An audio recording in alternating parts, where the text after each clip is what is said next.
Ladies and gentlemen, it is now my singular honor as we get to start our first panel for the day, which will be focusing on the international financial architecture and Africa's extractive industry answering the climate change question. And I believe both of these dynamics were discussed yesterday. They did emanate in our conversations, but today we will get to have an opportunity to delve into them in a more detailed way. And to be able to provide the keynote that will set the tone for this panel, allow me to call Dr. Fadhel Kaboub, the president of the Global Institute for Sustainable Prosperity.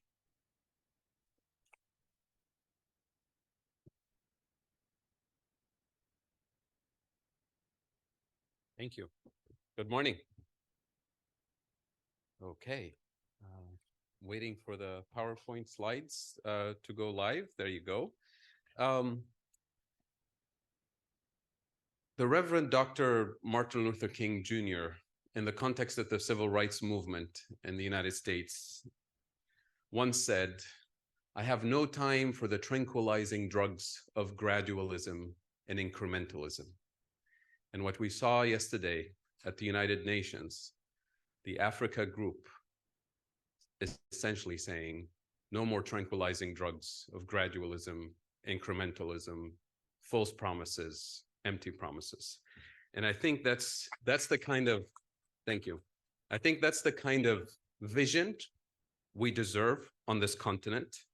And I'll lay out what I hope would be a meaningful Pan-African vision for structural transformation. Martin Luther King was a radical, not just in the political sense of the term, in the literal sense of the term. Radical means going to the roots of the problem.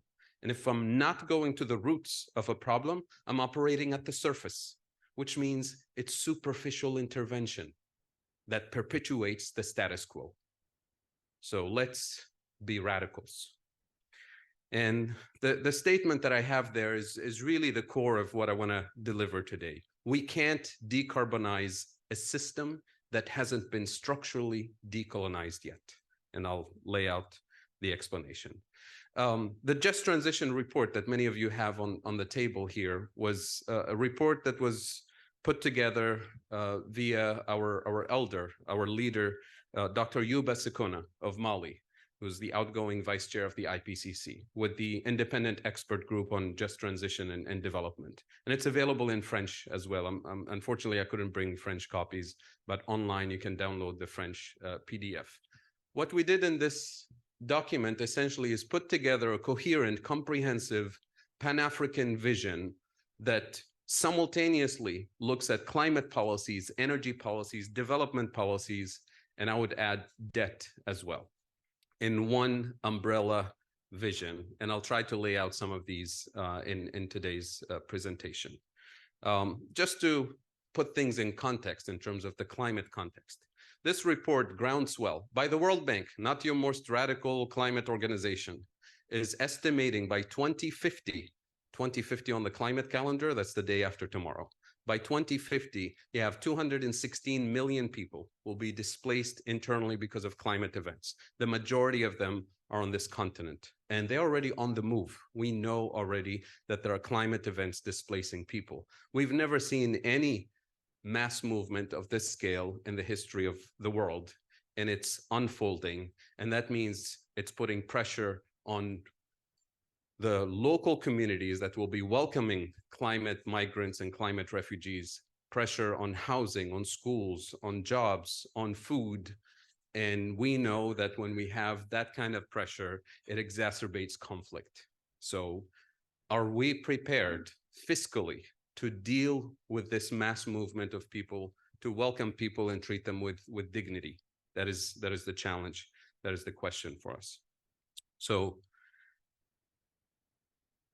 to be very clear, there are three major economic blocks globally today, the US, the EU, and China, that have long-term strategic visions for themselves. I'm talking about 100 years forward.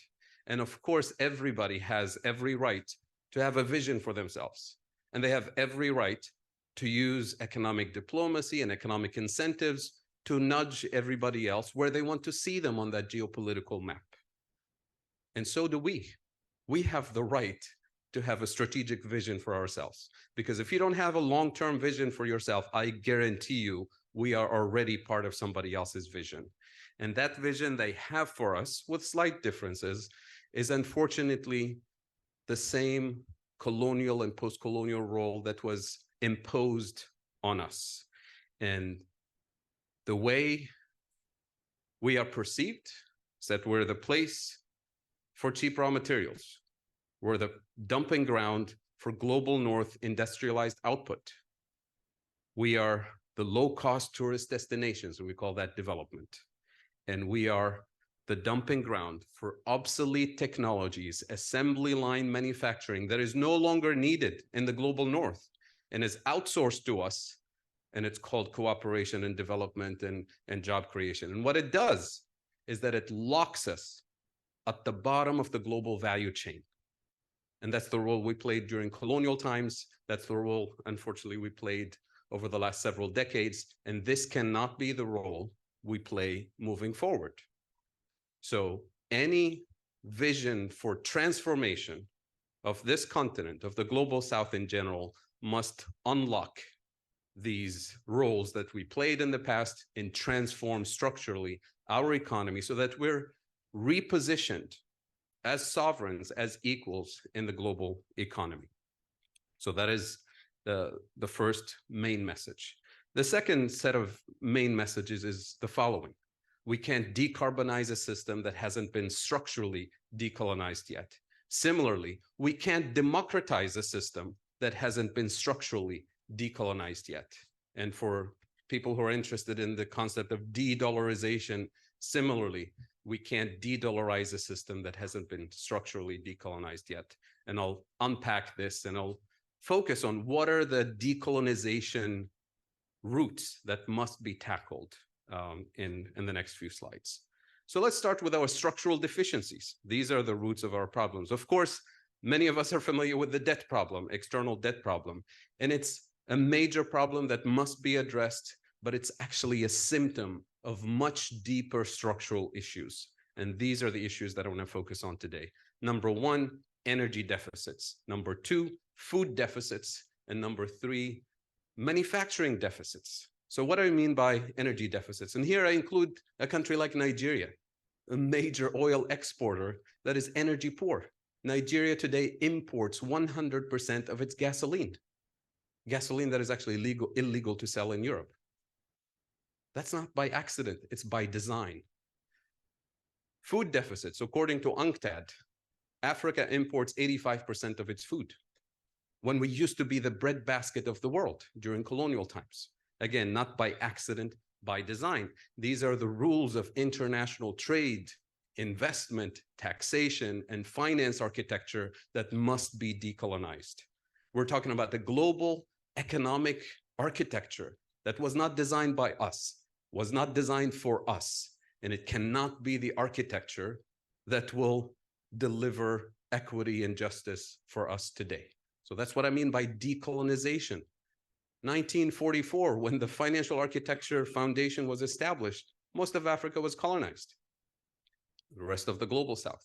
So we have to deliver a different kind of architecture. And yesterday we saw the first step, concrete step in that direction to decolonize the global tax architecture.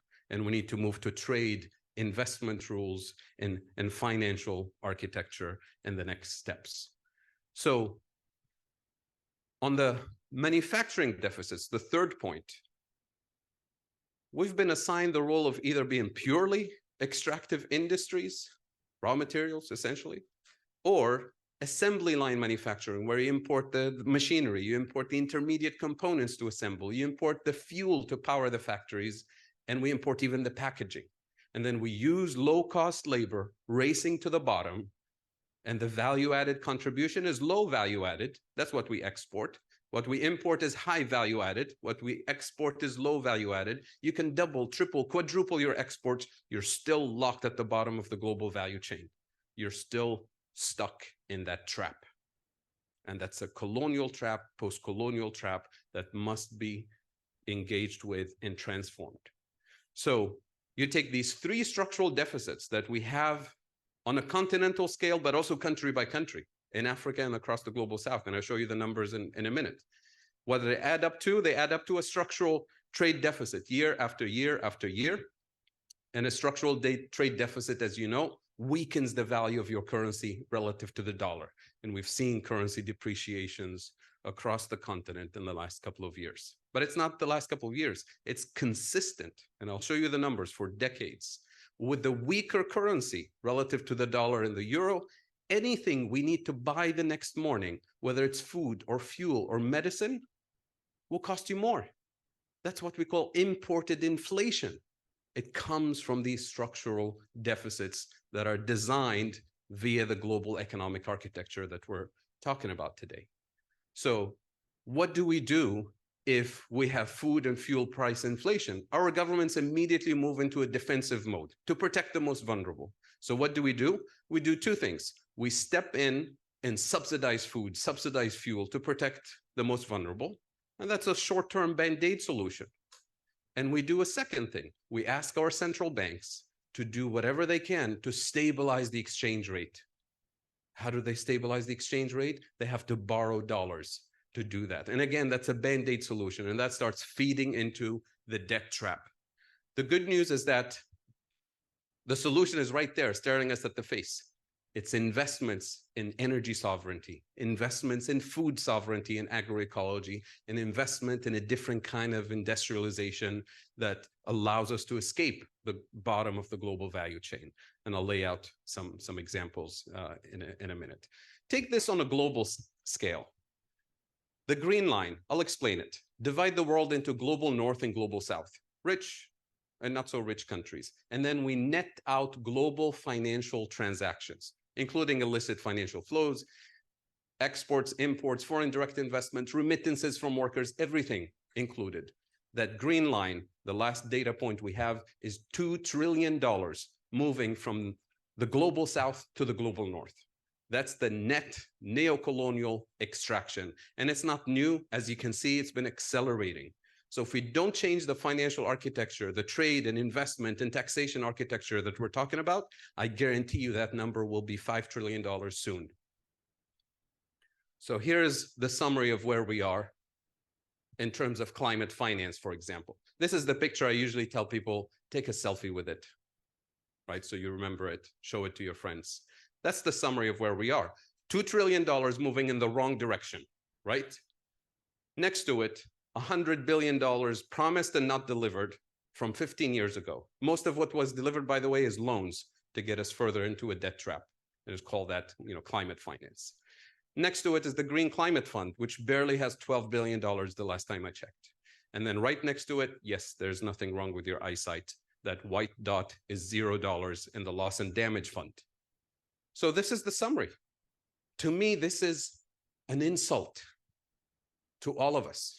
For the historic polluters who caused climate change, put us on the front lines of climate change, got us into debt traps, to talk about climate finance and dealing with climate change when they're taking $2 trillion from us structurally every year and promising nothing and delivering nothing. So this is what we deal with. Now, showing you the data for the continent. This is Africa's exports. Notice the composition, raw materials, cash crops, right? Not core crops, we're food dependent, and low-tech assembly line manufacturing. Notice the volume of exports, and now I'm gonna switch to imports. Notice the volume of imports, we have a structural deficit, and you can eyeball the composition of what we import. Core crops, wheat, corn, barley, soybean, and refined petrochemicals, right? Energy imports, energy deficits, and pharmaceuticals and high-tech, high value-added products. Let's look at the case of Ghana since we're here. Again, you can eyeball the problem. The composition of exports, raw materials, cash crops, low-tech, low value-added products. Notice the volume of exports. Now notice the volume of imports. Again, Ghana, like many, many countries in the global south, have a structural trade deficit year after year. Look at the composition. Its core crops were food dependent and high value added manufacturing. And as a result, Ghana's exchange rate has been structurally weakening year after year after year. It's not just the last 3 years. It's not just COVID. It's not just the Ukraine conflict. This has been going on for decades. This is post-colonial economic abuse. So when that line is going up, that's Ghana's currency getting weaker and weaker relative to the dollar. And as a result, Ghana's external debt has been going up exponentially. I can show you the picture for Tunisia. I can show you the picture for Uganda. I can show you the picture for Malawi. The pictures look exactly the same. It's the same structural traps, the same structural debt traps. So the solutions, as I mentioned earlier, Pan-African cooperation on strategic investments in food sovereignty and agroecology. Notice I'm not saying food security. Food security is a colonial term that was imposed on us after independence. Food security means you can secure the nutrition of your people, either by producing it, or by buying it from abroad, or by borrowing money to buy it from abroad, or by getting it as food aid. And that's part of our debt trap. Food sovereignty means you produce the core crops, you support your own farmers. It's not about subsidizing foreign farmers, which is essentially what we do with food subsidies. We think we're subsidizing consumers. We're actually subsidizing the foreign producers. Number two, renewable energy sovereignty. Not just renewable energy for export, which is unfortunately most of the renewable energy investments, for example, in North Africa, are to deliver for Europe's energy security, not to deliver electricity for the 600 million people on this continent who have no access to electricity. So we need to refocus our attention. And then finally, the third core component is Pan-African high value added industrial policies, not just for exports, not just high-tech assembly. It's high value added manufacturing to be deployed and used and retained on this continent as pillars of development. And here are a few examples. Renewable energy infrastructure, not imported infrastructure. We have all the critical minerals on this continent, our strategic minerals. We have the large scale market demand on this continent, which is what you need for industrialization. For industrialization, you need to hit those economies of scale, which means large scale production, so you can reduce the cost per unit, so you can improve efficiency. And you can't do that on a national level. We just don't have the local market for it. But as a continent, we do. That's our industrial policy opportunity. You can think of clean cooking infrastructure. We have 970 million people inhaling toxic fumes on a daily basis on this continent, mostly women and children, because of a lack of clean cooking infrastructure. That's an industrial policy opportunity to manufacture and deploy the clean cooking infrastructure on this continent. And here's some news for you. In a couple of weeks, it looks like the EU is going to announce at COP their clean cooking plan for Africa. They're coming to save us again.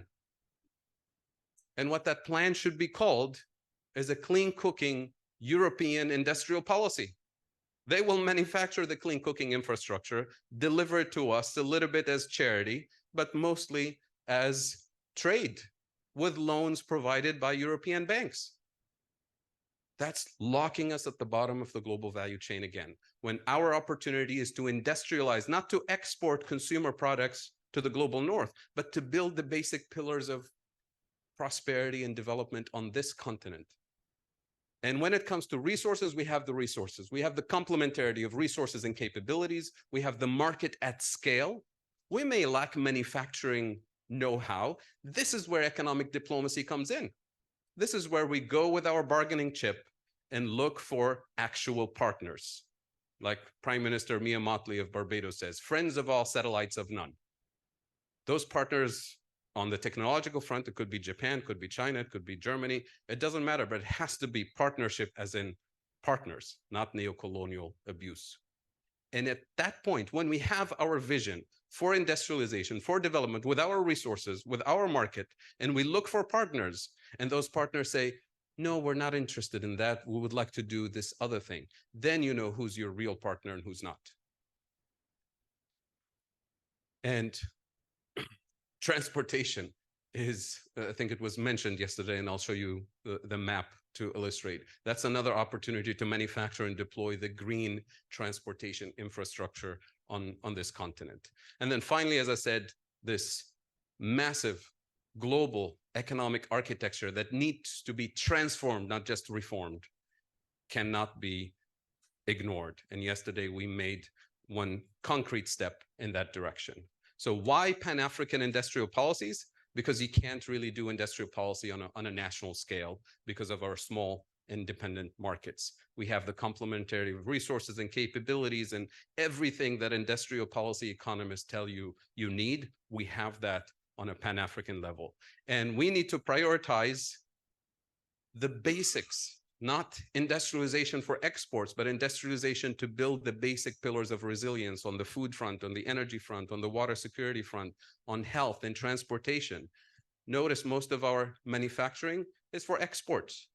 We're supporting somebody else's industrial policy, not our industrial policies. And if we lack that minimum level of resilience, you can't even walk away from a negotiation table, whether it's trade or debt or anything else.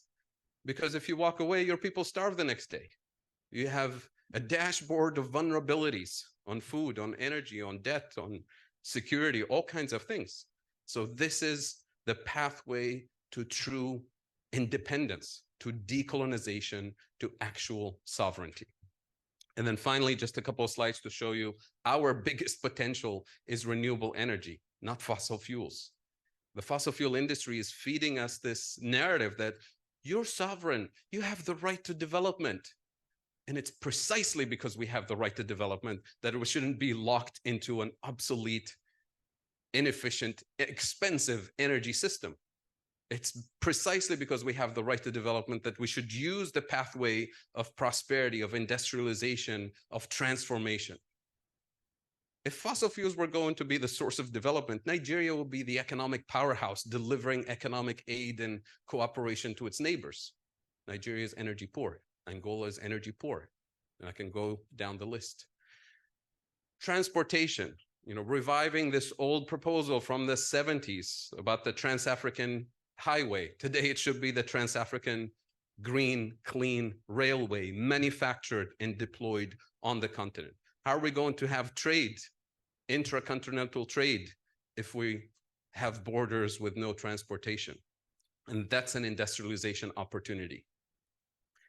And then finally, staying away from the dangerous false solutions. And I have a few copies of this report about Africa's Carbon Market Initiative, A Wolf in Sheep's Clothing, that I urge all of you to take a look at. Very briefly, carbon markets are essentially pollution permits that deliver financial crumbs to our government so that they can promptly pay the debt.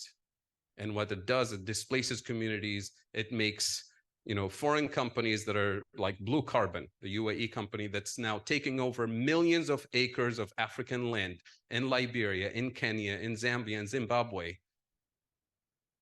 and displacing communities from their ancestral land, from their pastoral land. Now, if this is not colonialism, I don't know what is. And it allows the polluters to continue pollution because they're just buying the right to continue the pollution.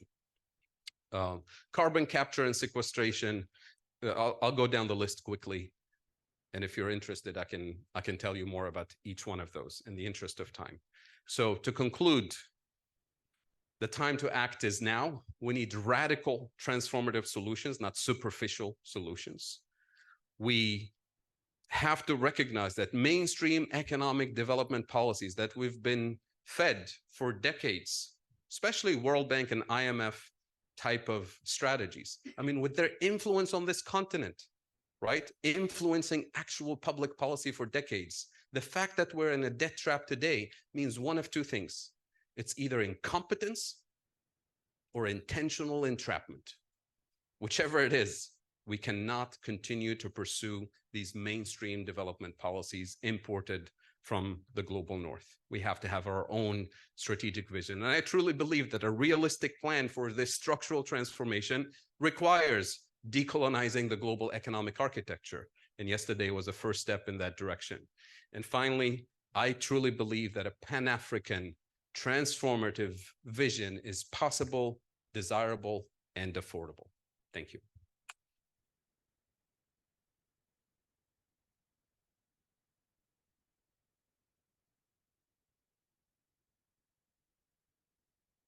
Thank you very much for that wonderful presentation, Dr. Fadhel Kaboub.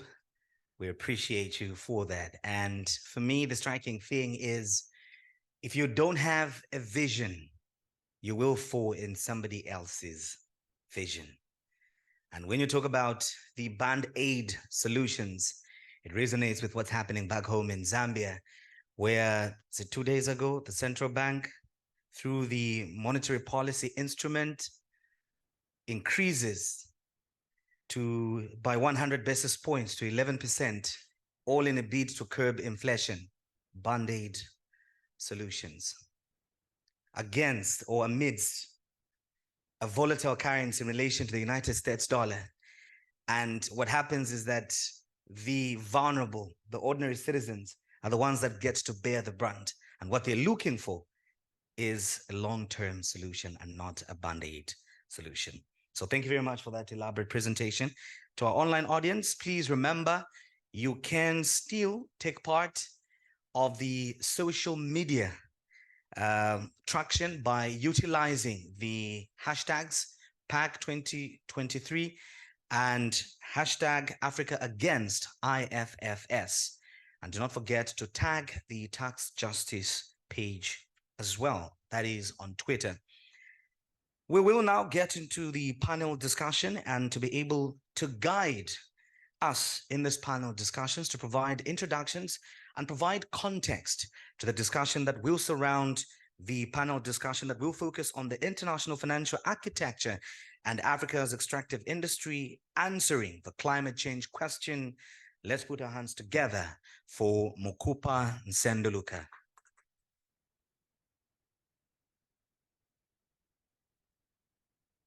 So Mokupa is a policy officer at the Tax Justice Network Africa. So she will introduce the discussants and will be able to give us the context of this conversation. Over to you. Thank you, Winston, and a good morning to everyone here. Nice to be here. So this session, as was mentioned, is seeking to bring different perspectives to the international financial architecture discussion. So Dr. Fadhel Kaboub gave us the overall picture, some of the structural issues broadly and economically that need to be dealt with transformatively for us to be able to benefit as a continent from the opportunities that are there. Going forward now on my panel, thank you, Dr. Kaboub, first of all, for that amazing presentation. Going forward now, we'll have Mr. Titus Gwemende, who's the current division director at the Open Society Foundation in Africa, to join us on the panel. And he will be giving us the Extractives intervention, going deeper into some of the issues around minerals and the complexities that come with it when we're thinking about the just transition. We will also have Mr. Jason Braganza, the executive director at the Africa Forum and Network on Debt and Development, who will be giving us a deeper perspective on the issues of debt and also unpacking the Bridgetown Initiative and what that means for Africa from a climate financing perspective. Let's clap for them, please, as they come on board. And lastly, but not the least, we have Ms. Natalie Kaunda, who is the program coordinator from the Center for Trade, Policy and Development, who will be narrowing down on tax, debt, and mineral resource governance from the Zambia perspective. As Wenson highlighted, Zambia is in a precarious situation right now when it comes to the debt situation, but is also a resource-rich country. What are some of the lessons that have been learned around this, and what do we need to do as a continent, as a country, to navigate these complexities? So this is my esteemed panel, and we'll get straight right into it with Titus. So Titus, in terms of what Dr. Kaboub has laid as the foundation of the broader issues around transforming the international financial architecture, the economic system, what are some of the things from an extractive industry perspective that need to change given the fierce competition and demand amongst resource-rich countries to grab the minerals needed for the energy transition.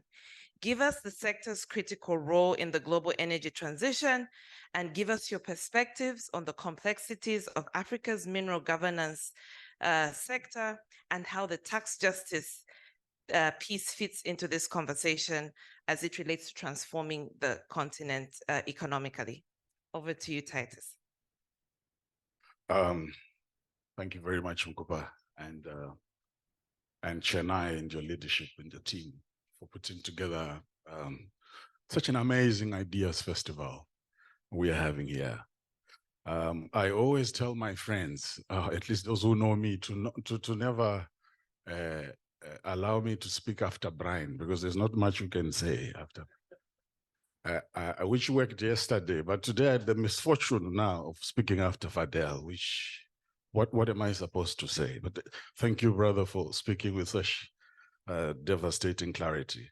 I'll be very brief. I will zero in my brief talk on the spectra of critical minerals, which Fadhel has already alluded to.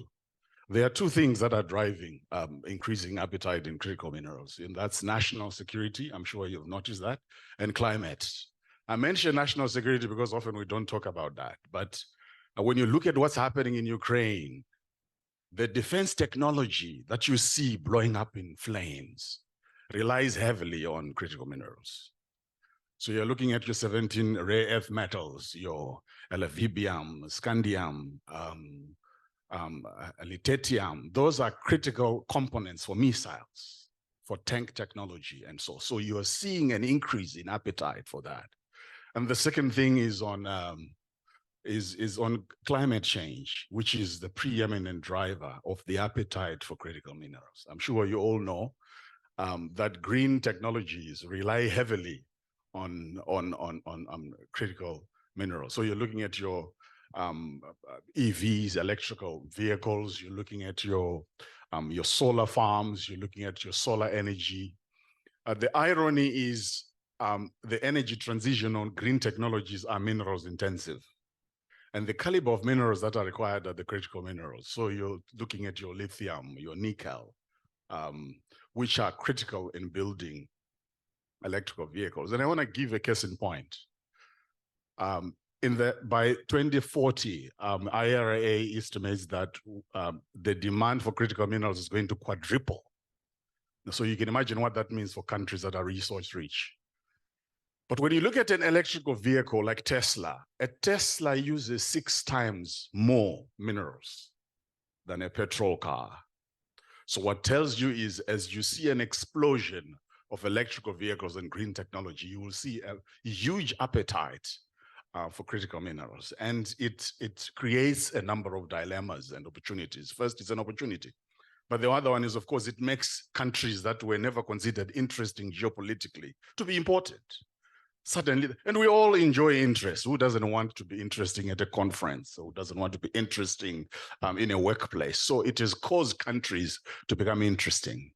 And that is an opportunity, but it is also a challenge, because what is driving such appetite is so strong and so values-free that it becomes a lot more difficult to capture as much rents as we think. And so what I'll talk to you is briefly on how securing the supply chain has become more important than values. So you will see that countries that are funding you for tax justice are the same countries that are voting down the UN Tax Convention. And that is the irony. So the countries that are desperate for critical minerals are the same countries that are going to resist transparency of mining contracts. And so securing the battery supply chain of critical minerals is going to make tax justice exciting but tougher, because your traditional allies, the so-called bastions of democracy, are closet predators when it becomes negotiating. And what it means is we have to redo and redraw our geopolitical map, redefine concept of ally, redefine partnerships. deepen your local partnerships. Because part of the challenge of tax justice, it has become so global that we've totally excluded local partners, your communities, your local media, your local intellectuals. You need to get them involved. But having said that, we are never going to win unless we do regional international cooperation and solidarity. For this, I'm saying we're never going to win if we are fighting as Malawi, trying to negotiate contracts with China. That is Godzilla. I mean, Malawi is 19 billion GDP, if I'm not mistaken, and China is probably 19 trillion. Good luck negotiating a lithium contract or Mukango, a rare earth mineral. So what you're also seeing as frustrating mining contracts is not because guys don't know. It's not because they are idiots negotiating, they don't know that, better royalties are better. No, it's because of asymmetry of power and knowledge. And so the only way we are going to maximize revenue, the only way we are going to maximize opportunity is when countries band together. And by band together is creating regional approaches, negotiating. Right now, you've got platinum. That is Zimbabwe. That is South Africa. That is Botswana. They control perhaps 70% of the platinum market. They shouldn't have a different approach to negotiating. If they band together, they control massive opportunities in supply of platinum. And so to engage in massive power asymmetry that threatens rents, African countries need to be able to negotiate as a convergence. So you don't have a situation where Atlantic Lithium in Ghana has its own philosophy, Zimbabwe with its survey has its own philosophy, Kenya has its own philosophy. We want to have an opportunity where we have a pan-African coordinated negotiation of critical minerals. If we don't do that, we are going to be smoked. And it does not matter that there's a country that gives you a bit of aid here and there. They are going to give you aid. They are going to give our presidents, White House interest. They're going to give them Nobel Peace Prize winners, but they are going to smoke us when it comes to negotiating contracts. And I'm saying we are never going to go anywhere without doing that. The second dilemma is that when you look at the vast intensification of interest that you're seeing with critical minerals, it is only interested in securing sourcing of your primary product. They have no interest in helping you develop. When Fadhel says the real money and the real transformation comes with value addition, transformation, and beneficiation, he's actually saying we are never going to capture as much rents unless we participate further down the value chain.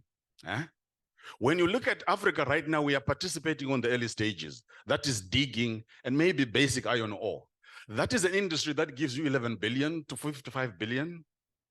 When you move to electric vehicles, that is an industry for 8 trillion. But don't get to electric vehicles. Get to cell production. That is $380 billion. So we can sit here and fight over being specialists at taxing the 11 billion. Or we can open our eyes and say, let's go deeper into the value chain so that we capture a percentage of the 8 trillion, which is what the Africa Green Mineral Strategy is looking at. They're saying we're going to move to two-wheeler industries so that Africa is not fighting over 11 billion, but Africa is fighting for a much larger share of the 8 trillion. And so there is no meaningful tax justice without industrial capabilities. In fact, I fear that in some countries, our tax capabilities are so overdeveloped that they can become some kind of strategic challenge because you have overdeveloped taxation capabilities in an industry dominated by ASM. And so they are disappearing when you have excellent tax officers because your capacities need to be an ecosystem approach to building our capacities. And so the next point is, as intensification of interest comes, we have to up our game in terms of our capabilities. I don't want to say there is no capacity on the continent, but I want to look at capacity in a very nuanced way. I want to talk about building and guarding our capabilities. And by building, I'm saying a lot of our countries that are now participating in critical minerals are doing this for the first time. So we don't have a lot of history. Malawi has rare earth minerals. When did Malawi have history in that? Mozambique has graphite, which is critical for batteries. As Zimbabwe is getting into new minerals, Kenya as well. Ghana has started lithium. You are better with petroleum, but lithium is new. So there is also early stage capabilities that we need to build. Even the way we build our tax officers, our revenue authorities, because this is a different game altogether. But there's also guarding our current capabilities. And here I want to give the example of South Africa. There's a place called Mpumalanga, which is closing coal plants, fossil fuels, I get that. But one of the unfortunate conversations that are going on in Mpumalanga is when you close down, you are losing those engineers, the coal engineers. And instead of repurposing those coal engineers into green technology engineers, what is happening is the same countries are coming behind our back, offering permanent residence to all those engineers and repurposing their skills. Look at some of your best tax officers. They are now working for ECD, isn't it? Now designing how to negotiate with you all. And they were trained here. So there's also a conversation, how do we guard our capabilities so that we make the most of the value chain that I'm talking about. And the next thing about capabilities is the question around believing the same thing. Now, when you have Fadhel right now, Fadhel has a PhD in economics. I can give you a finance minister who has a PhD in economics, and they will never agree on a taxation system. They have both PhDs, but they are coming from different intellectual traditions. And this is the challenge of Africa.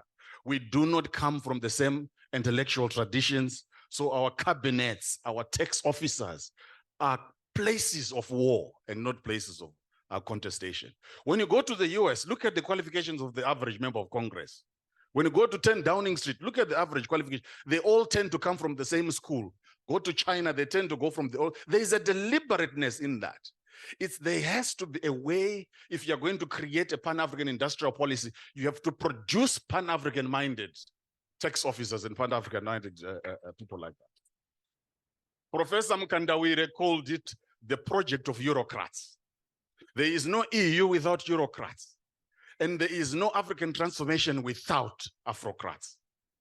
And I want to end by saying, unless we produce tax officers who have the same ideological appetite for Pan-African coordination, we are going to have people who are at war with ourselves. Tax officers fighting over tax incentive in Tanzanite, tax officers fighting over things they are not fighting. We need to have quantum of production of capacity, but we need to produce capacity of people who think and act Pan-African. And we'll talk later about other things. Thank you so much, Titus.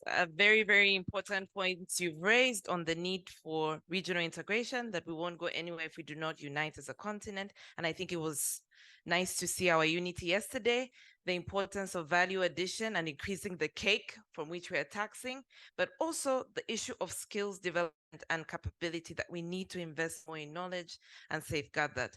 Thank you so much. This work speak for us to have sustainable climate finance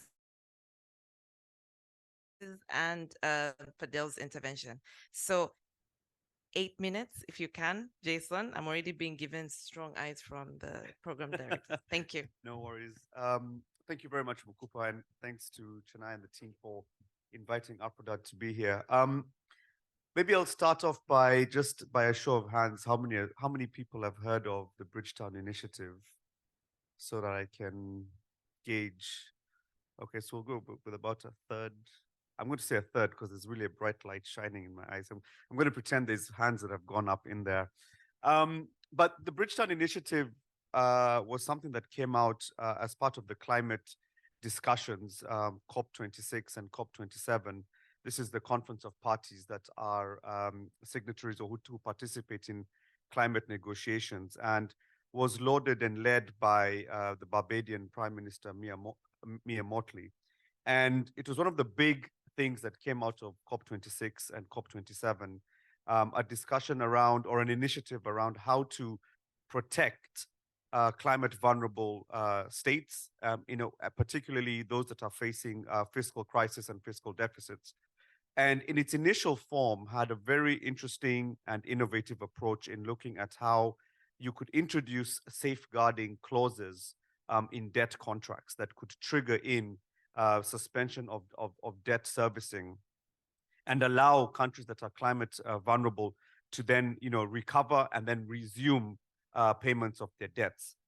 The second one was to try and unlock different types of finance to support mitigation and adaptation of these climate vulnerable countries, in order to create early warning systems, to create a financing pot that could enable them to then get resources to support with research and development into advancing reducing their climate vulnerability.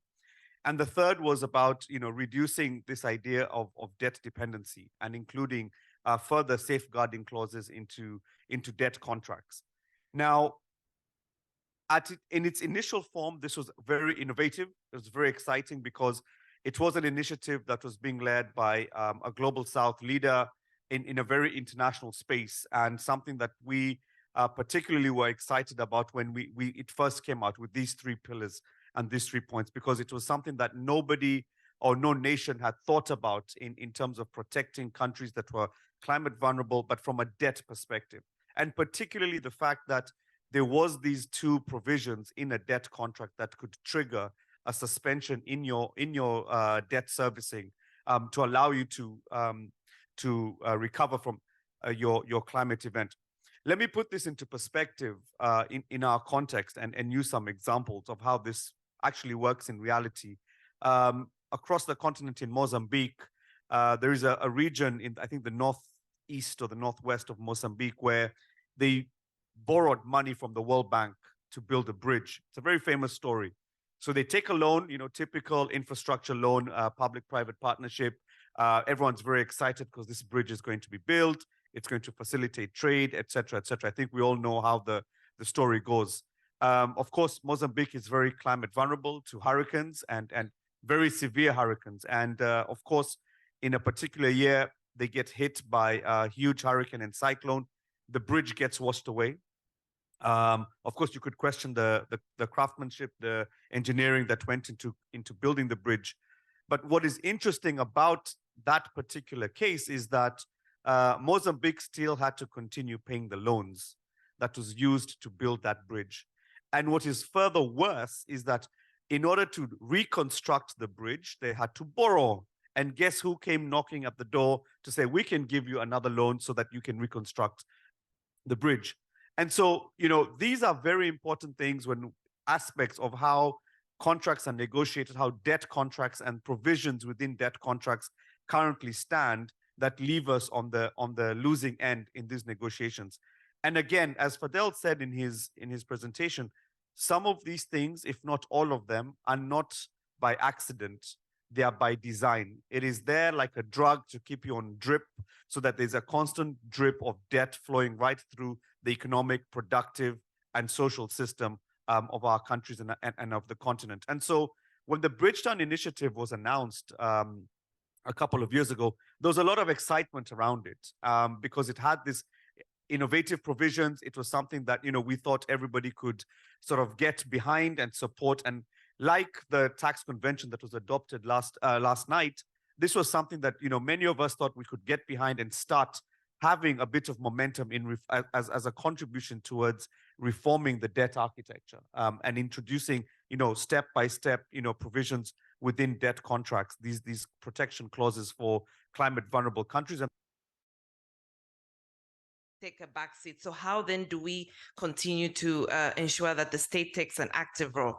And this is important, particularly because if you're talking about tax architecture reform, the debt piece continues to be a big factor. So we cannot ensure enhanced DRM if debt is still a big issue. So thank you very much for that intervention. Last but not least, we have Natalie, who will give us a country perspective. Zambia, where I come from, copper rich, but also at a very, very complex point in terms of managing its debt and the economic situation. And so she'll give us a few reflections on that, building on what the other speakers have said. Thank you. Over to you, Natalie.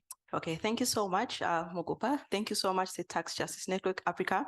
Obviously coming from Zambia, representing an institution called Center for Trade Policy and Development. And I'll obviously just zero in on what has already been discussed and give a country example. So obviously looking at the global fiscal architecture, zeroing down to the debt problem, and looking at the energy transition era.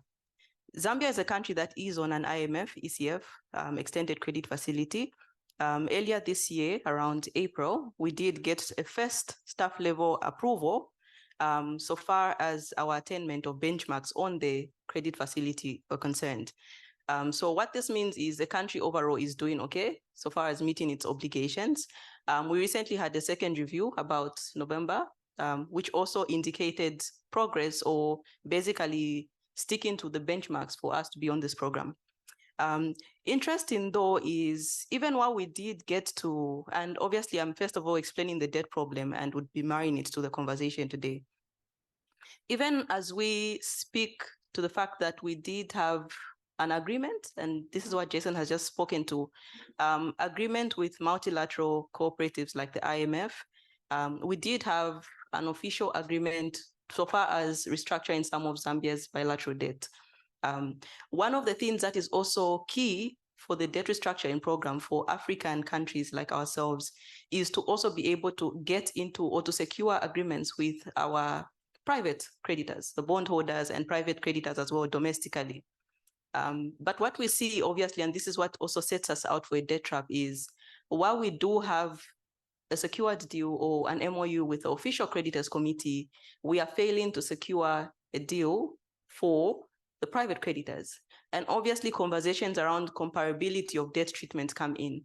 Now, this is a big one because when we look at some of the conversations that have been happening this far or information that is publicly available, there's no set benchmarks for what comparability would actually mean. What is it that we are looking at, which would actually allow or agree for a secured deal with private creditors to actually be agreed onto by official bilateral creditors.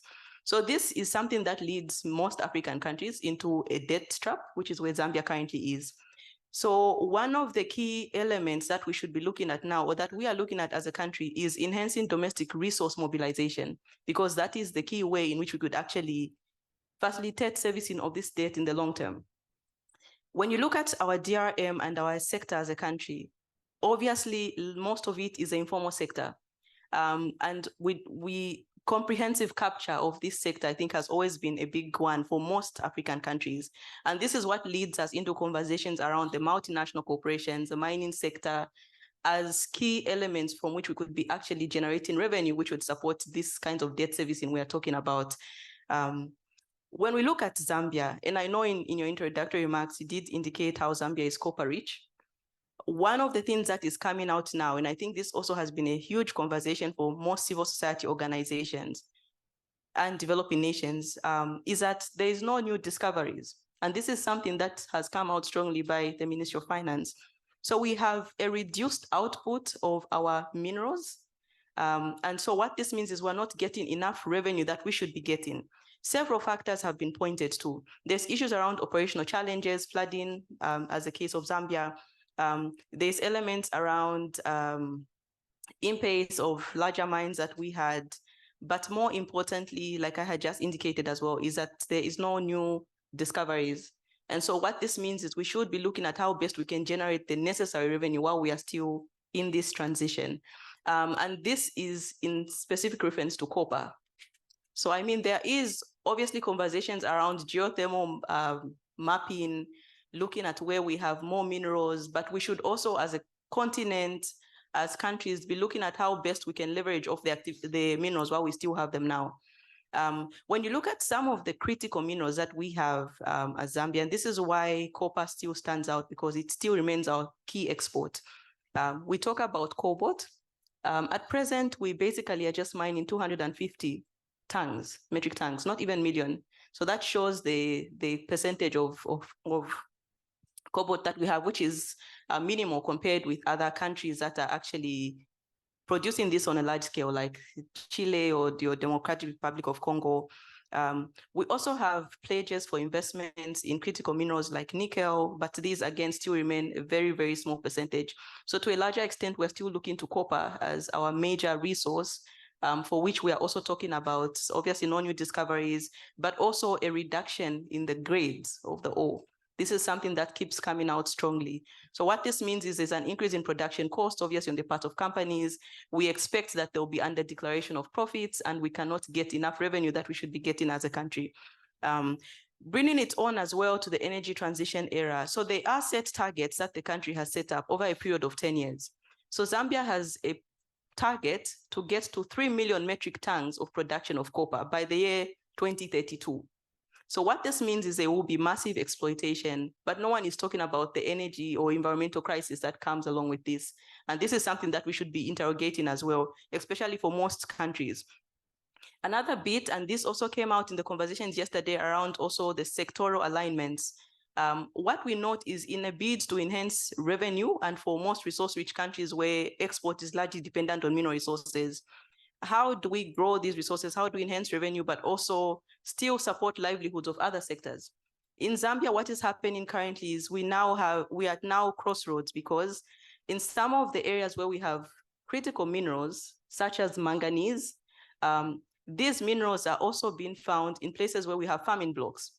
And so now what's happening is we are making a decision whether we are going to mine or we are going to farm. And these are all elements that bring us into the conversation we had even earlier around, it's not food security, what is it? Food sovereignty. So these are also the conversations that we should be having. Which sector are we trying to grow? Which one ensures improved livelihoods for a majority of people? When we are mining, what is the percentage of nationals that are actually reaping from these benefits against the other sectors that we are also choosing not to pay so much attention to? So there's this crisis that is happening, and I think it's basically just seeing how best to balance. And amidst all that I've said, I would just put it out there that we do have a cost of living crisis presently. I was sharing just earlier at the breakfast table how inflation in Zambia is now averaging 12% as of October 2023. And this is a figure that has moved from about 9.9% earlier in the year. So you can see how quick the jump is and how much pressure we have as a country, even as we are trying to enhance revenue. Thank you. Can you hear me? Okay. Thank you so much, Natalie, for also sticking to time. Yeah, so thank you so much for that. I think really, really important point to raise around new discoveries. There's this hype around you are resource rich, you have nickel, you have copper, but there are no new discoveries being made. And this is a geological information challenge, that in as much as we are in an era where there's opportunity to leverage off these critical minerals, are governments investing in their geological survey departments to ascertain the value of the critical minerals? This is extremely crucial, especially if we're talking about domestic resource mobilization. The quality of the ore as well. Just because you have critical minerals doesn't mean they're of the right quality, and doesn't mean you'll be able to get the necessary revenue. Also, sectoral linkages, very important. How do we ensure that mining is feeding into agriculture and other critical sectors like manufacturing? And I think for Zambia, that's been mining for 100 years. We are way past the stage where the sector has to be an enclave. Going forward with the opportunity of copper, how do we ensure that agriculture is also tapping into that, but also creating other sectoral linkages like banking and other professional sectors? Lastly, I think navigating the complexities, you've highlighted the hard choices that have to be made between food sovereignty, which Fadhel spoke to, as well as mining. So as governments, I think policymaking is going to become more complex. And so the need to link these issues, it's not just a tax architecture issue. There's also issues of debt.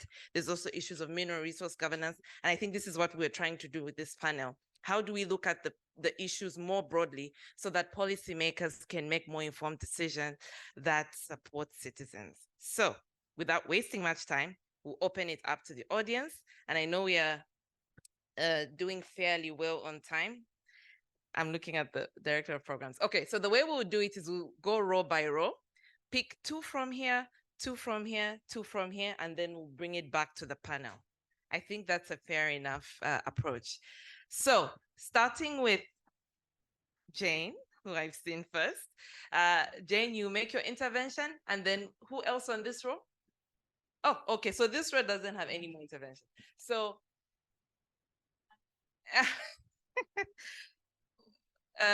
let's have Webby, sorry, not Webby, Elijah. I'm trying to pick, and the lady next to Leila Latif, yes, there. And then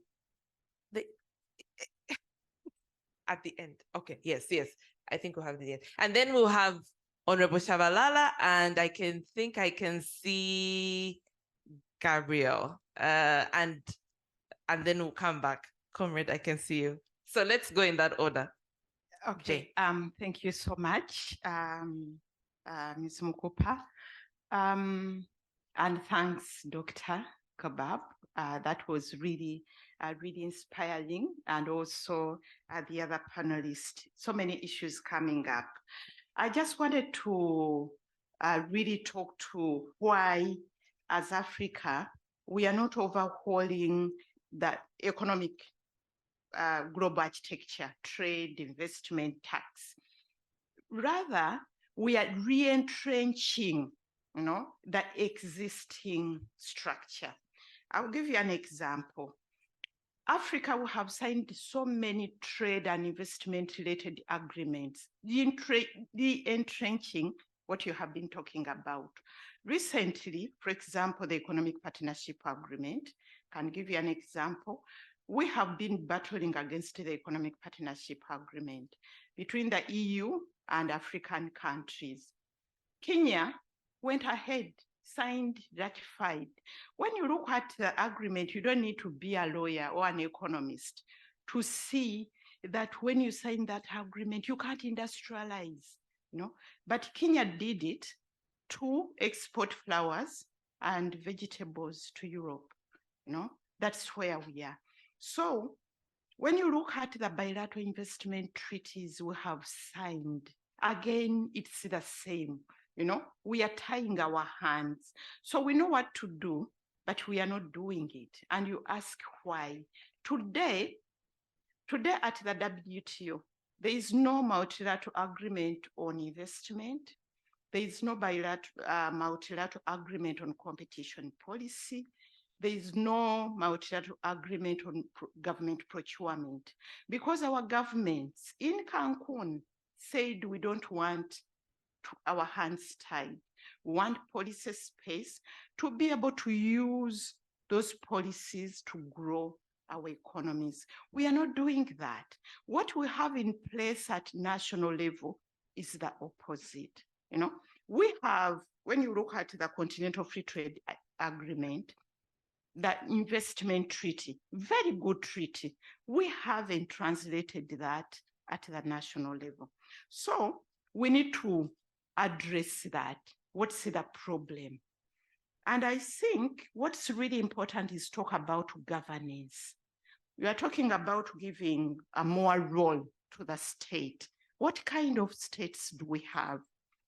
Way back, we used to talk about the compredo class. That's what we have in Africa.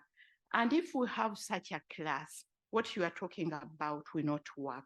Lastly, when you look at what's happening with the regional value chains, we can't do energy transition without strong regional value chains. But today, in our RECs, the regional economic groupings, we are competing against each other more than cooperation. We are looking outwards instead of looking inwards. So how do we move forward? Because we know what to do, but we are not doing it. Thank you. Thank you so much. I'm sure the speakers are following that. The next will be Elijah. Please, let's keep it brief, 1 minute max. And then my lady seated next to Lila there. All right, thank you so much. So my name is Elijah. I'm coming from the Center for Trade Policy and Development. I'm also coordinating the Zambia Tax platform. So from Dr. Kaboub, I hope I'm pronouncing the name correctly. I think you just gave us a clear path to development when you talked about the structural problem, nature of our economic challenges that we are facing in different countries. Actually, in the Zambian context as a center, we have been highlighting those, that the problems that we are facing, that of inflation and also depreciation of our currencies, is structural in nature. And I think you've highlighted quite adequately what needs to be done. But my question is, what really is holding our governments, national governments, from achieving this? Obviously, you pointed the fact that we need a strong industrial policy. And I think we have an idea, but what's holding us back? But before I conclude, I also just want to highlight the fact that obviously as an economist, you understand that, they say economics follow politics. In a way, some of our political leaders, because they are driven by winning the next elections. And if you talk about the industrial policy, sometimes it may take time to yield fruits. So how can our leaders in these countries position themselves so that we have a strong industrial policy that obviously Titus, I think, mentioned that we cannot have a real tax justice without industrial capabilities, but we understand that they take time, and sometimes the electorates might not be patient with the governments. So how do we position ourselves, so that we can have this strong industrial policy that will help us move forward? Thank you. Thank you, Elijah. Yes, ma'am.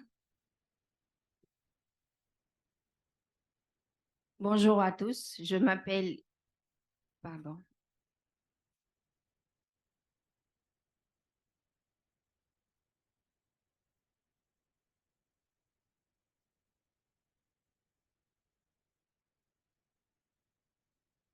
Yes, please proceed. Bonjour à tous, je m'appelle Idiatou Soare, je viens de la République de Guinée. J'ai quelques petites questions à docteur, le premier intervenant. Que pensez-vous du classement des minerais par les grandes puissances? Je parle là des minerais critiques et stratégiques qu'ils qualifient d'importants pour la transition énergétique. La deuxième question, c'est, sur la première question, le classement de ces minéraux, mais aussi la position de l'Afrique quant à sa position. Quelle est votre perception par rapport à la tenue de la COP28 aux Émirats arabes unis, quand on sait que c'est un pays qui dépend fortement de l'exploitation et de l'exportation du pétrole? Et la troisième question, c'est cette année, le pape doit participer à la COP28 et quel est l'enjeu, notamment sur sa participation? Et la toute dernière question, c'est quel est votre avis global par rapport aux contributions déterminées au niveau national quant à la mise en œuvre des engagements de l'accord de Paris? Merci. Thank you. I would like to ask someone to check if there are any questions online. Brian, please check if there are any questions online, or please just encourage people to type the question online. Thank you. We will then have Dr. Shabalala, and I think there was another hand in front. I can't. Gabriel, please, in 1 minute so that we can hear from the panel. I'll try. Thank you, Mukupa. And thank you to the panelists. I think for me, it's been one of the best I have attended in a long time.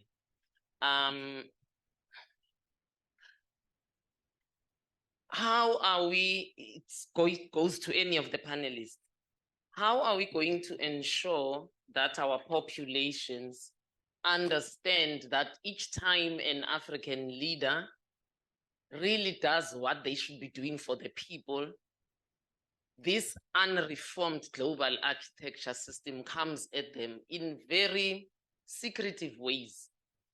Like the name Zuma in South Africa has become a swear word. Yes, it is. And Zuma went to jail because that's the first time ever that we saw the rand plummeting.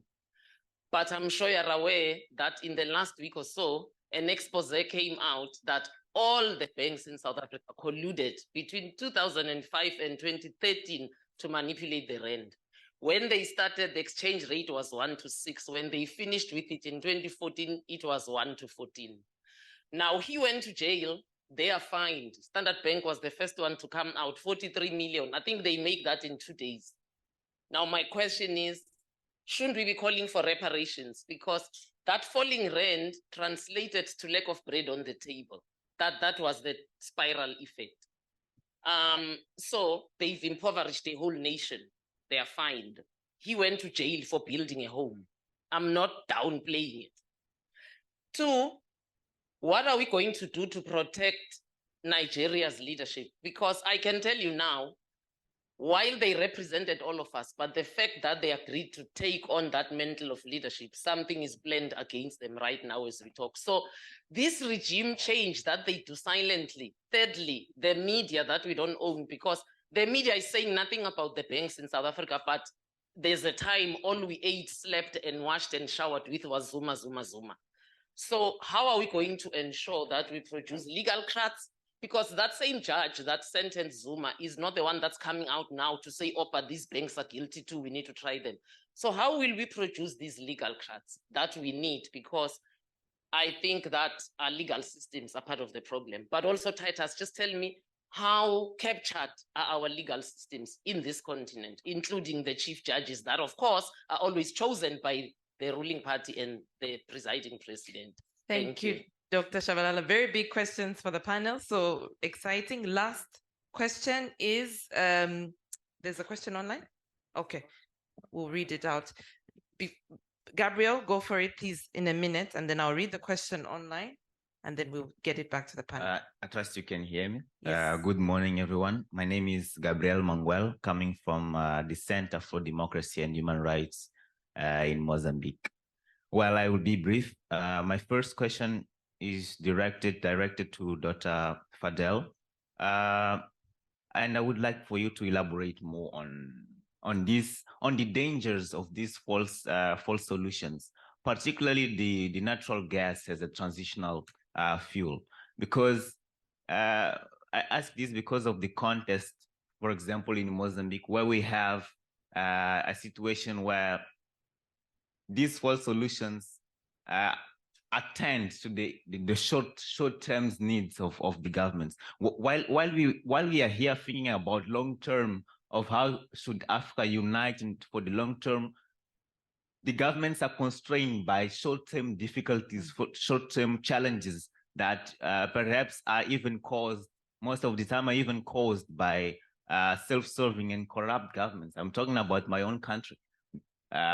This natural gas was expected to pay hidden debts that were contracted before. So, and now are constrained, the exploitation are constrained by violent extremism that is taking place in the north. So how do we articulate this for a government that has short-term challenges and make this government thinking a long-term to make these collaborations that you are talking about? And the second question is, Jacques, keeping it short. The second question is, should we rethink the role of our organs that we have in the continent, of the organs that we have in the continent, of the strategies that we have in the continent to actually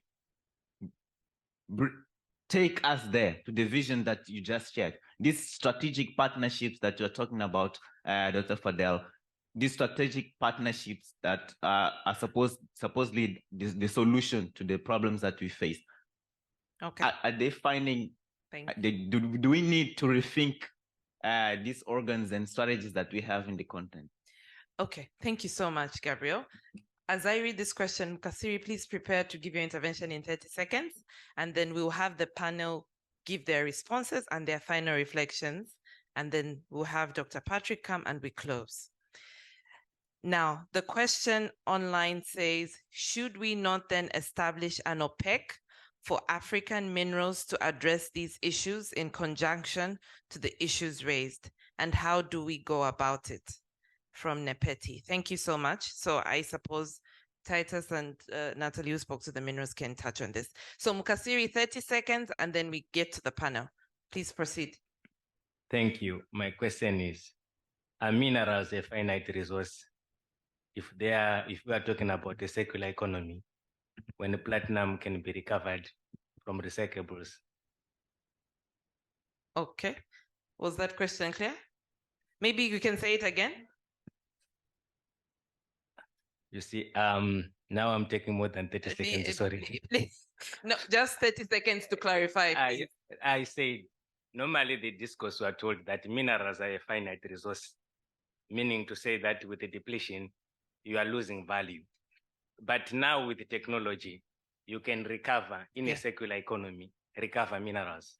In the case of platinum, when you buy a car, you import cars from Japan, they follow up and buy your part of your exhaust and then recover that mineral. It goes back to Japan. So my point is it fair when we know that technology has moved in advance to be able to recover minerals, but we still maintain that only what we own is underground? But when we can trace that here there is cobalt in this phone or laptop from DRC, which can be recovered to the extent that when DRC depletes its mineral resources, they will have to import them from the US or the EU from the recyclables. Thank you. I think that's a very important point.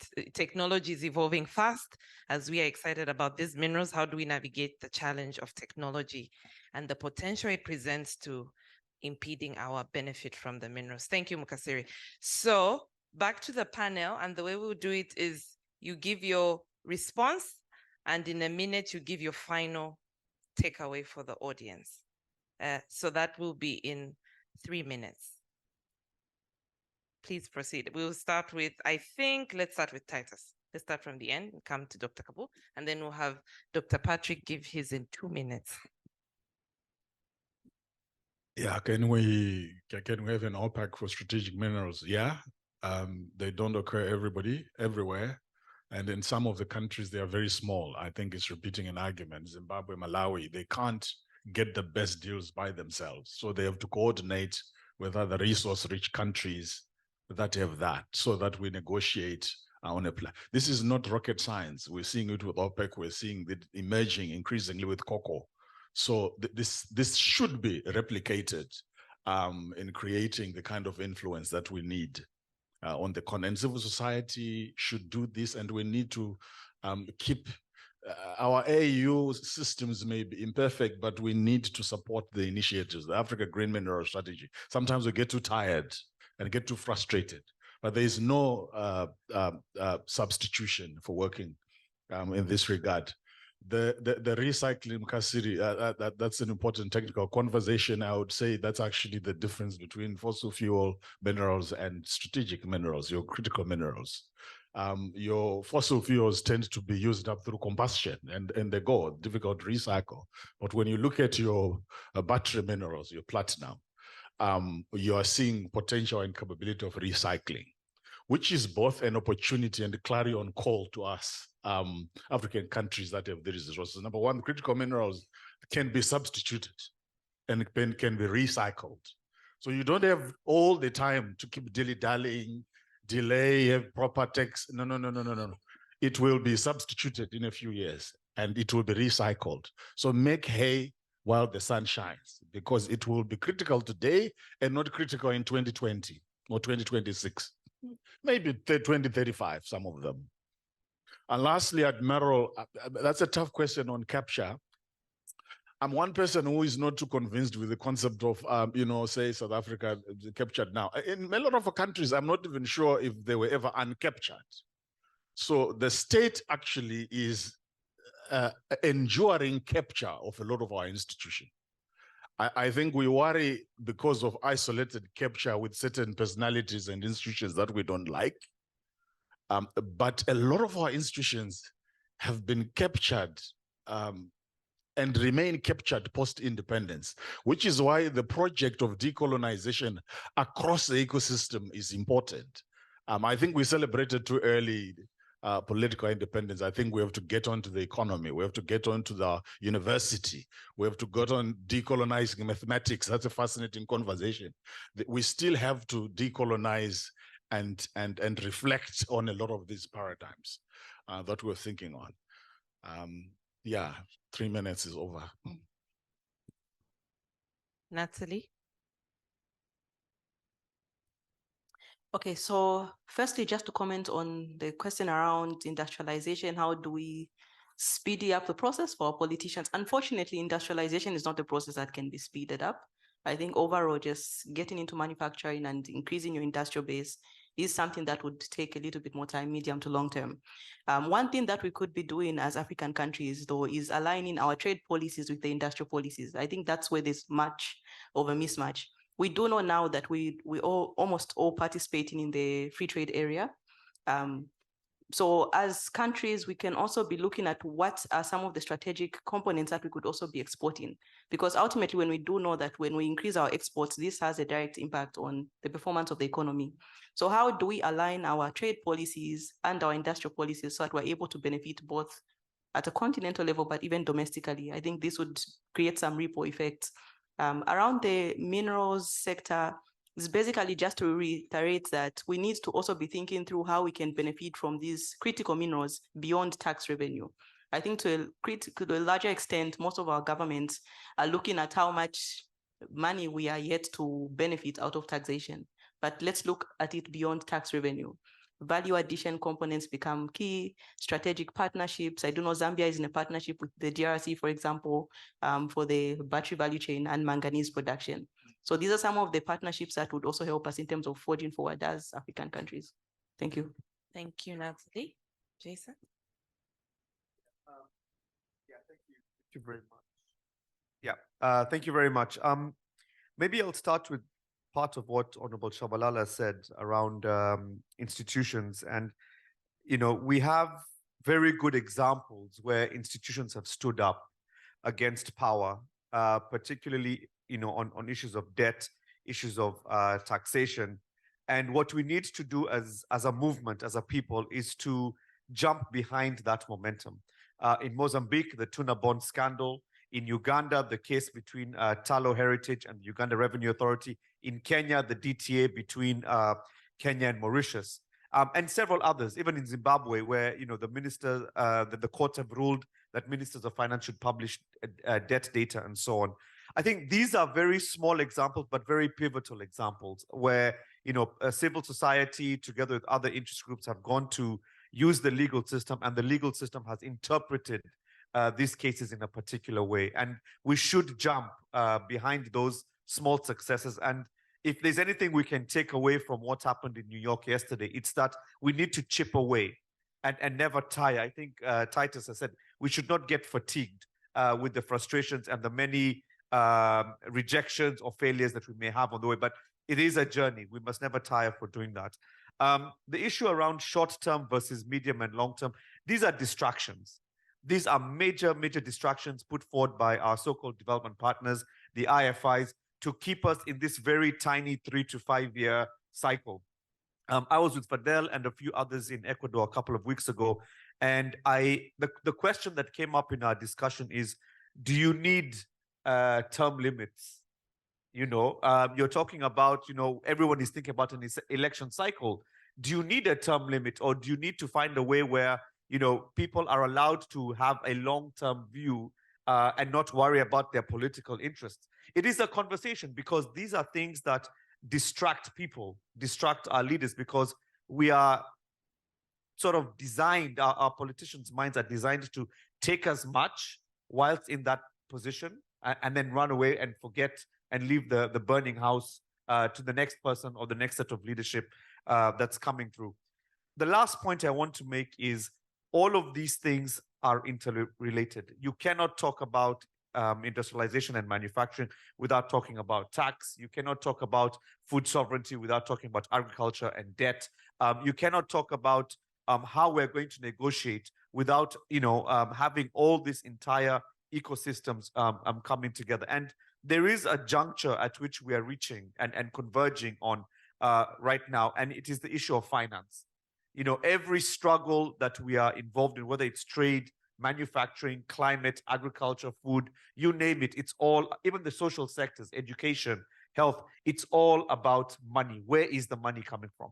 And if there's a way we can converge our movement, our asks, whether it's through the building the momentum that now the African Union has within the G21, the momentum it has now in the UN, all these different pieces of the puzzle that are coming together, there are opportunities here for us to really converge on this issue of finance, which then talks about the broader financial architecture that we're trying to reform.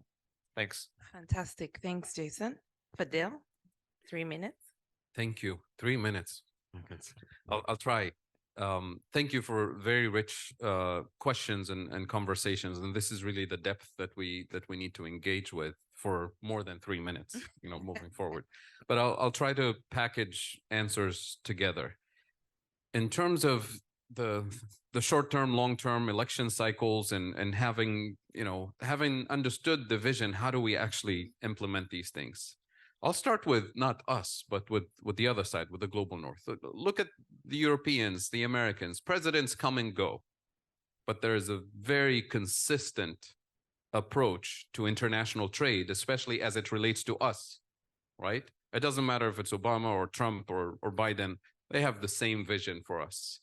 European politicians, at the European level versus the national level, There's so many, it's a whole spectrum of politics on local issues and so on. But every candidate makes it very clear that they are European, right?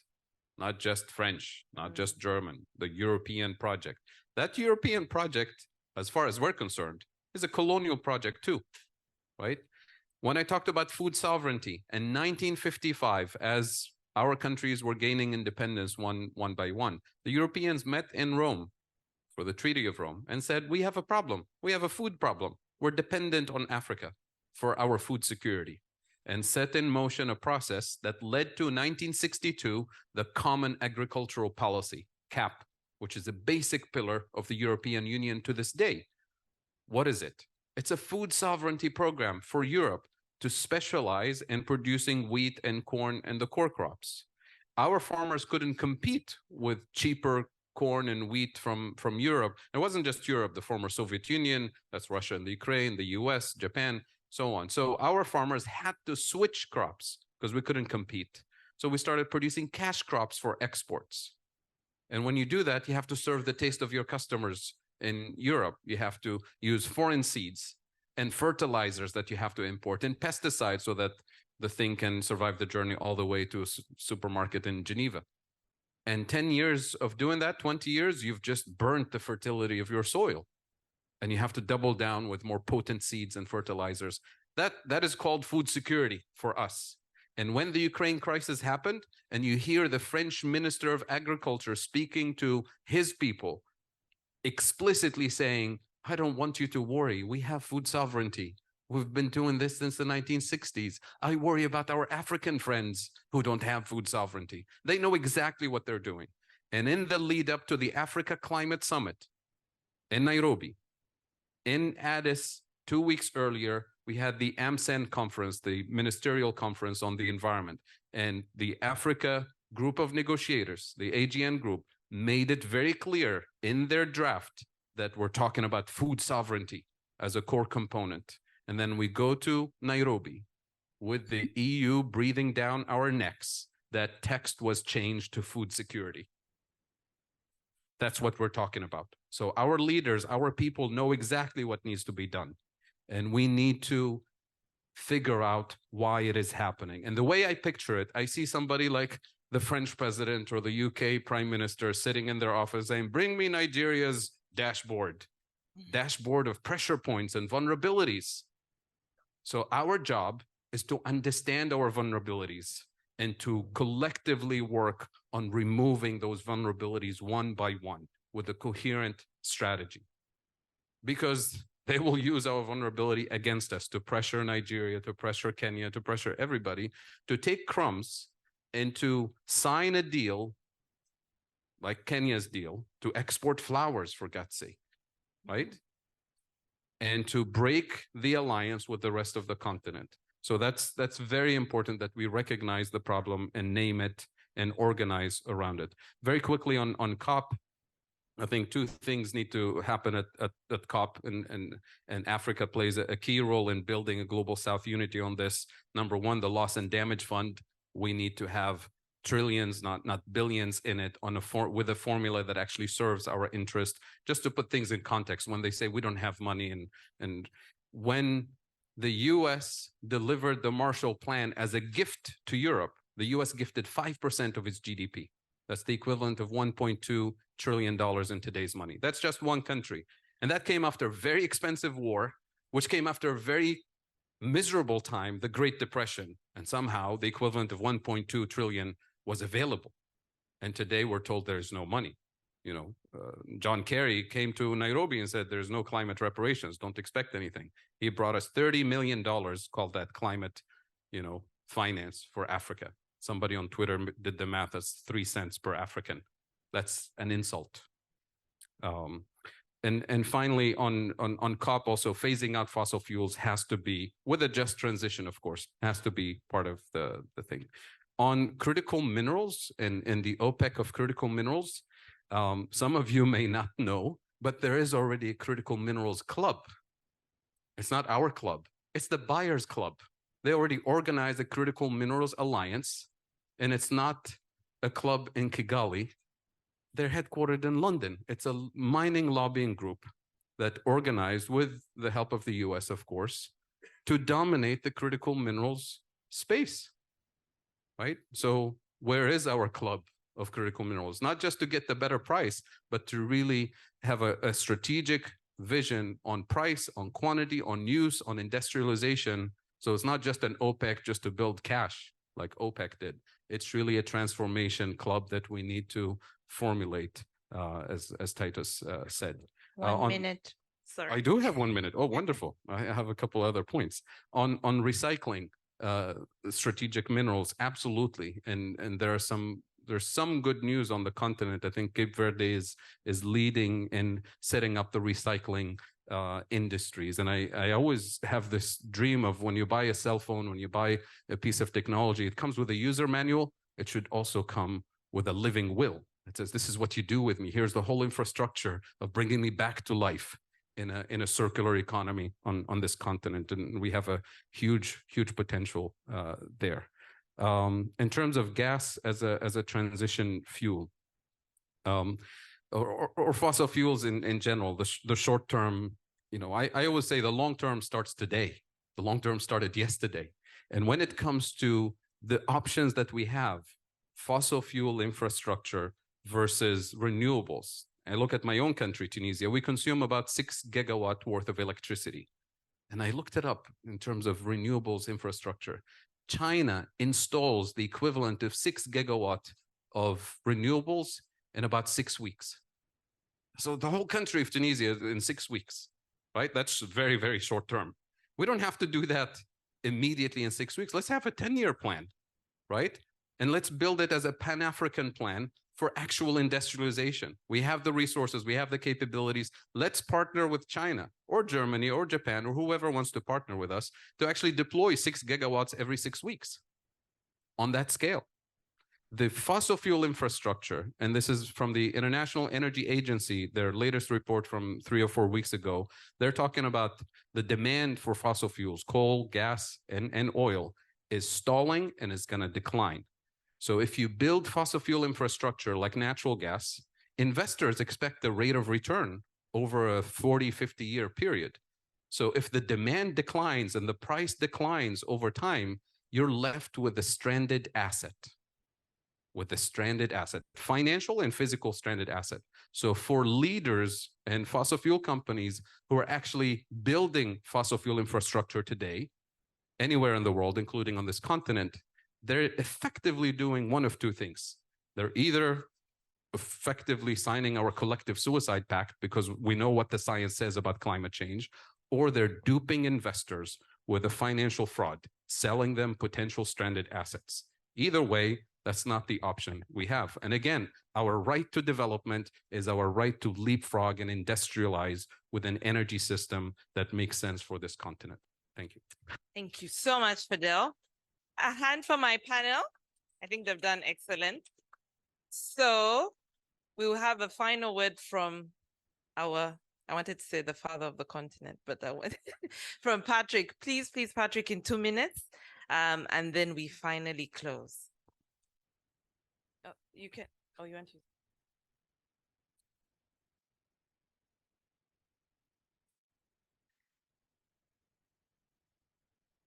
You need it. That's why I want to stand here. Patrick, no, please. I think it will be just in 1 second because we have a fantastic panel, and Fadhel, I would like to sincerely thank you because you were so on point that I was even clapping when everybody was silent.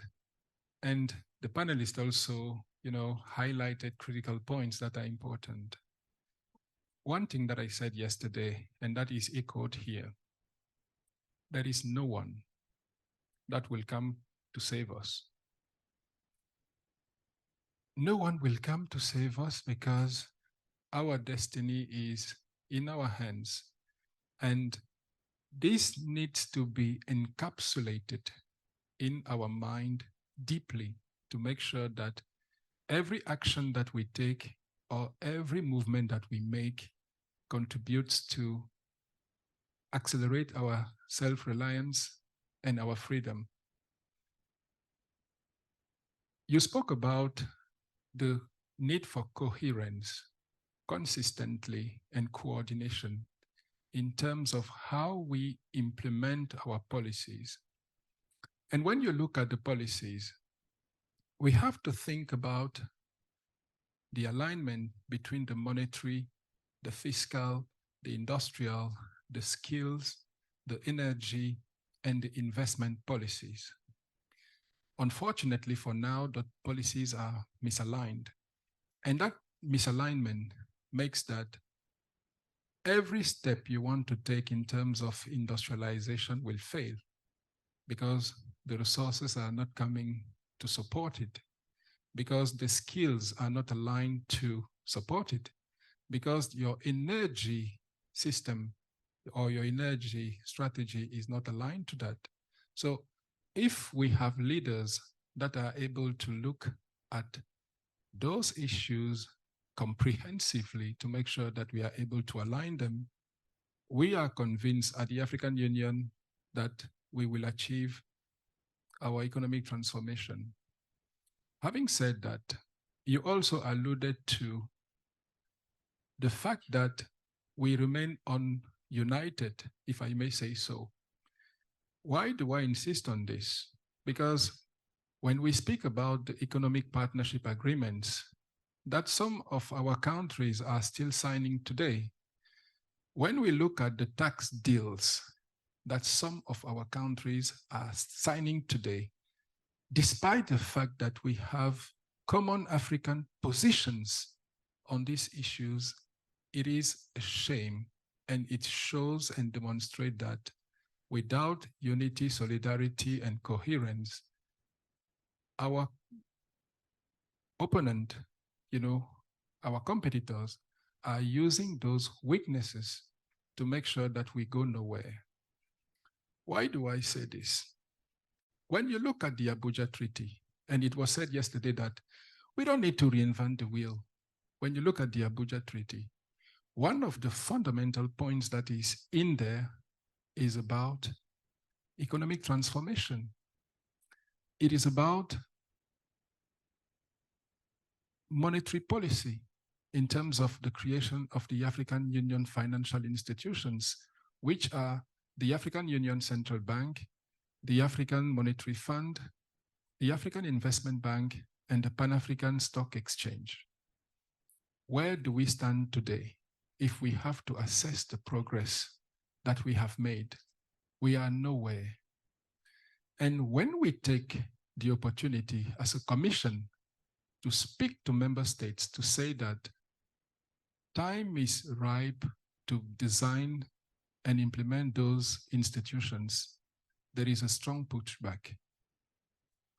Just a few weeks ago, we had another failure in terms of accelerating progress towards these institutions. And that failure is only showing one thing. If we are unable to stick to our common African position, and if we fail having Afrocrats that strongly believe that we have the opportunity to lift this continent up, unfortunately, we will never make it. And I would like to invite you, for those who are interested, we have a meeting from 13 to 15 December in Nairobi, in Lusaka, and it will be an opportunity to discuss with member states if they still want these institutions to be created. Because I am tired, and we are tired. Because the sleepless nights that we spend in terms of crafting statutes, in terms of drafting, the policies that needs to be in place for those institutions, we are tired.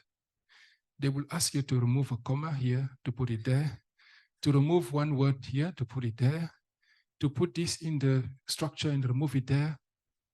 This back and forth process is already too long because we have nearly 2 to 3 decades of discussion on unnecessary things. You will never see white people, and I would like to allude to to our external, competitors, China and all those people, you will never see them exposing their weaknesses. Never will you see them having issues about a comma that has a problem with a country. Never will you see them have that attitude. When they have a common position, no matter how bad it is, they will impose it to you. And they will impose it, first of all, to themselves. So why can't we impose, the setting of the African Union financial institutions? Why is it important? It is important because it will release you from the prison in which we are trapped, debt. The prison in which we are trapped, begging for, petty cash to pay salaries here, petty cash to, pay cars here. And this is the nature of our debt. We can use that money to make sure that we are able to accelerate industrialization. But before industrialization, let's look at agriculture. And then you will see how we will unlock the potential of this immense continent. There is no continent in the world, I said yesterday, I will say it every day, that is richer than Africa. But unfortunately, we are not able to see it. Time is ripe for action. And as I said yesterday, the stars are well aligned for us to succeed now. And we cannot fix the roof when it is raining. We can only fix it when the sun is shining, and the sun is shining now. Thank you so much, Dr. Patrick. That's such a powerful point to end on. The need to unite for the Pan-African vision, the need for Afrocrats, and then a system approach to finding solutions, that all these issues are interrelated. Even as we speak about the international financial architecture, let's not silo the issue of tax, but link it to the other challenges. Thank you so much. So without wasting much time, I'll hand over to the chair, and thank you for being so gracious with time. Thanks. Another round of applause for my panel, please. Thank you.